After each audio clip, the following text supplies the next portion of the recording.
Not to worry, sir. Oh boy, is there a cat here? I'm afraid I'm highly allergic. Give him a pseudonym. Clears it right up. Cook. Coat. Kindly.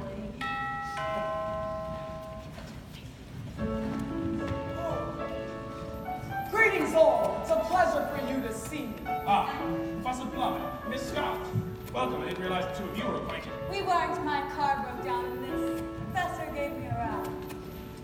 Oh, cocktail hour. I only drink on 2 occasions. Day and night. Good Lord, this really is a party. What is this godforsaken place anyway? I'll thank you to keep him out of this. Well, this old place. Well, this is Body Man. Cook. Dinner. Directly. Now then, ladies and gentlemen, we are all met. Allow me to introduce myself. I'm Wadsworth, the butler. Tonight you may have noticed that nobody is being addressed by their real names. I suggest you refrain from revealing too much about yourselves this evening. Dinner. I haven't even finished my champagne. That was more like a cocktail minute. Well, we really oughtn't keep her waiting. The cook can get cranky. Follow me. The dining room is right this way.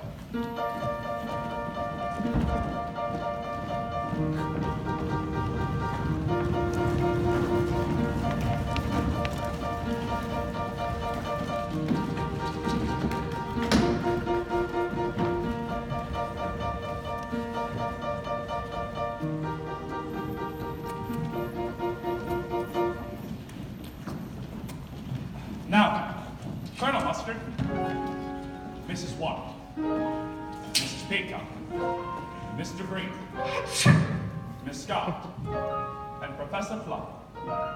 You'll find your names by their places. Please be seated. Does anyone see us? We're down here. Mr. Green. Oh, okay, thank you so much. You're white, right? Yes. Dinner is served.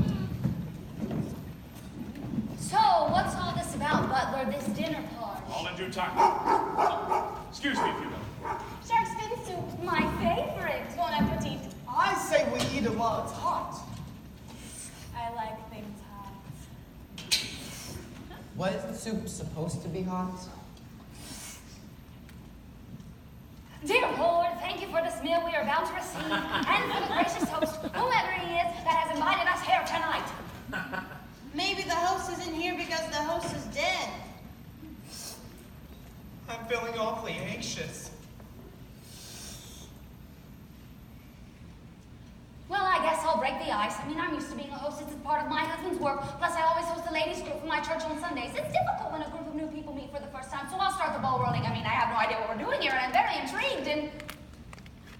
Oh, my. This soup's delicious, isn't it?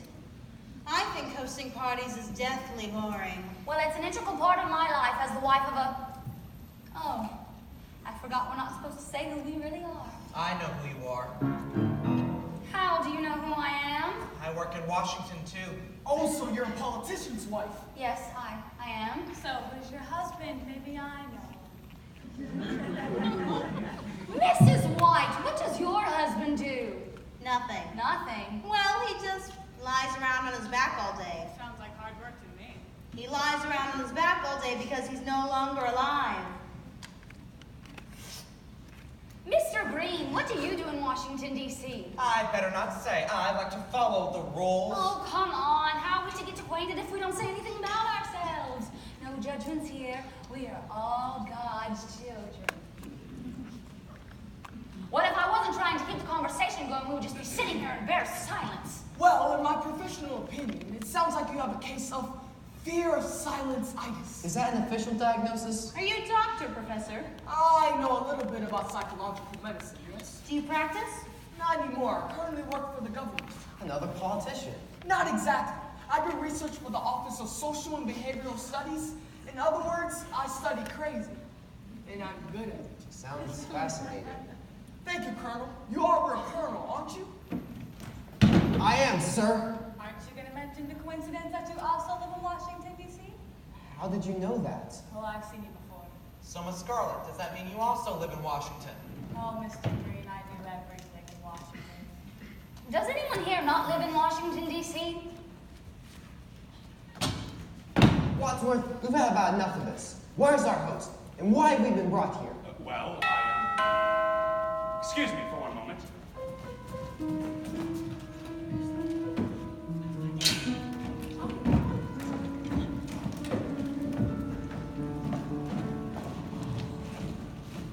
You come in, sir. You are expected. Thank you, Wadsworth. It feels good to be home. Where are all the guests here? In the dining room, sir. Right on schedule. Well, then I guess I'll meet you in the study. Well, may I take your bags? No, Wadsworth, I think I'll hold on to these. So they contain more evidence, I assume. Never assume, Wadsworth. It's much more fun to be surprised.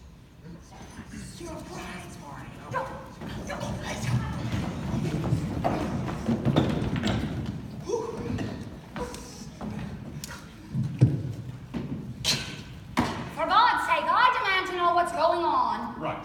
I believe you've all received a letter, yes? Yes. And you have them with you. And am I correct in saying that each of your letters advised you to be here this evening due to a certain Mr. Body offering to bring an end to a long, painful, and confidential financial liability? Yes, that's exactly what May it it interest says. any of you in fruit or dessert? No! Very well. In that case, I suggest we adjourn to the study for coffee and brandy, at which point your letters will be explained, and the game will be afoot. Game. I don't like games. What's the ancient?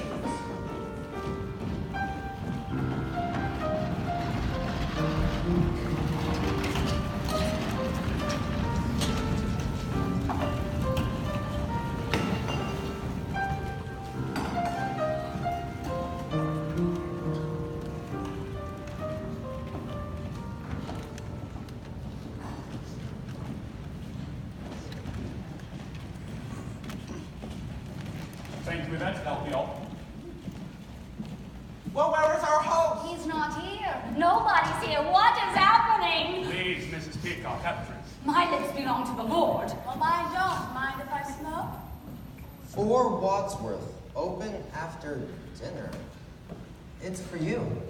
Bless you. I'm sorry, there must be a cat somewhere. Right then. Are you comfortable? I make a good living. Oh, out with it, Wadsworth. Ladies and gentlemen, my instructions are clear. It seems the six of you have one thing in common. You are all being blackmailed.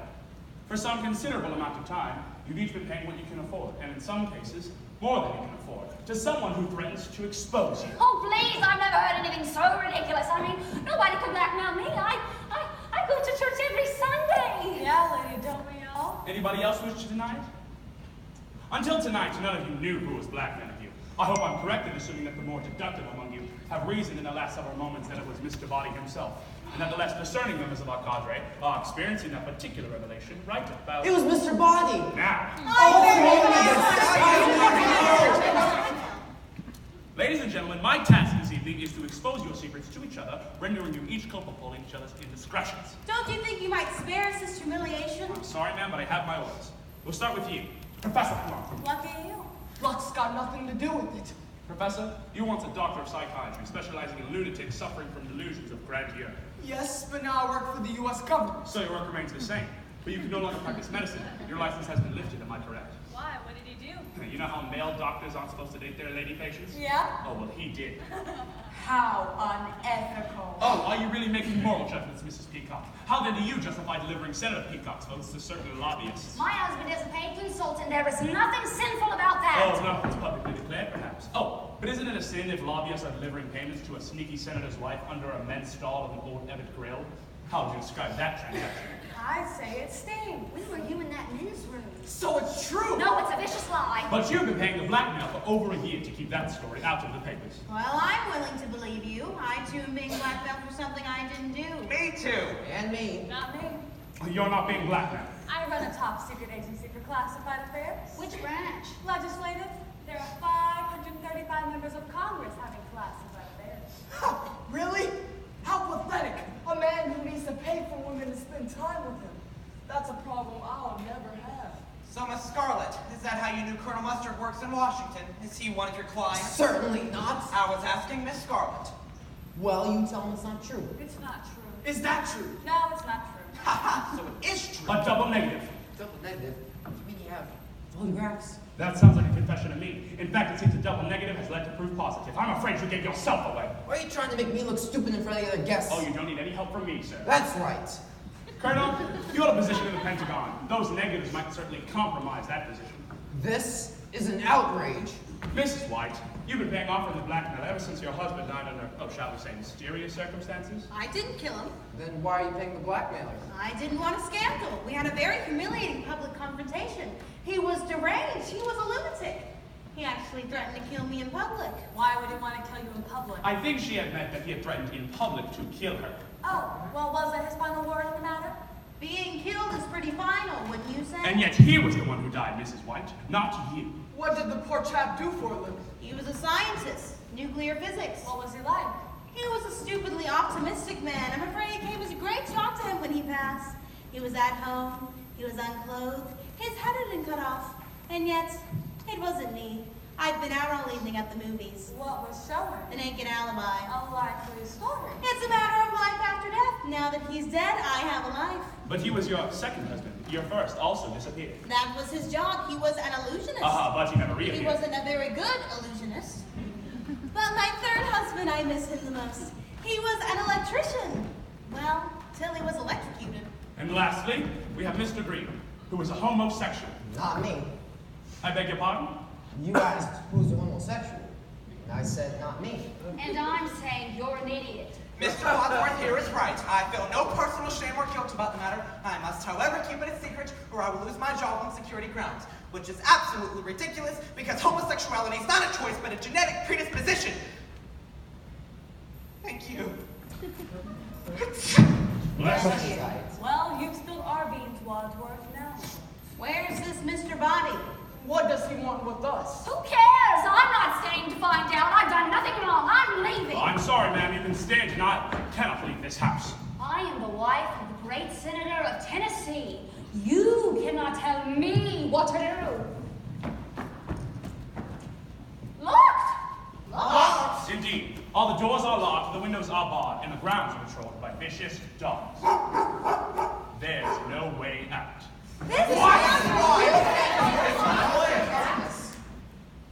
Ladies and gentlemen, allow me to introduce to you Mr. Body, your host for the evening, and your blackmailer for life. How do you do? Excuse me, but I think there is one more piece of information you may all like to have. What? The police are coming. Why are the police coming? When are the police coming? Well, in less than an hour, the police shall arrive. The bridge washed out from the rain. But they're hoping to find what mastermind and criminals he's detained. That's us! He's made it clear there's evidence here and that they have much to gain. Oh no! Unless what? You agree to double down.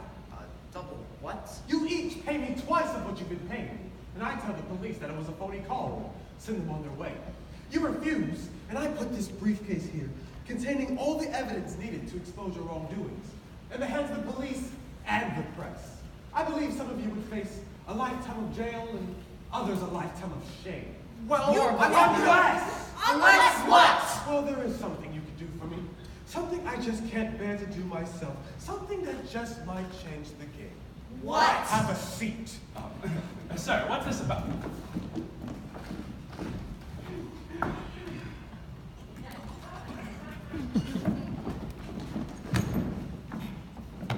In this bag, there are 6 gifts I brought you for Washington. Things that I think you might find useful this evening. Open them. Why not? I enjoy getting gifts from men. A candlestick? What's this for? A wrench. A lead pipe. A dagger. A revolver. Ah! It's a snake! It's a snake! It's a rope. In your hands, you each have a lethal weapon. You came here tonight because you believed the evidence against you was so terrible that you would do almost anything to keep it a secret. I am putting that theory to the test. You see, Wadsworth here is the only one who knows your secrets, and it's costing me and you dearly to keep him quiet. You see, I wouldn't have to double your blackmail if I didn't have to pay Mr. Wadsworth for his silence. Mr. Wadsworth? That's a He lie. may look suave and charming, Thank you. but he's conniving and manipulative. False, sir. What do you think he's called the police? You called the police? Oh, only because he instructed me Did to I do call so. the police, or did Mr. Wadsworth here call the police to carry out his greedy threat? Pay him more, or he exposes us and our questionable legal behavior to the police. I would never. Ladies and gentlemen, if you could somehow get rid of Wadsworth, I'll have no need to increase your blackmail.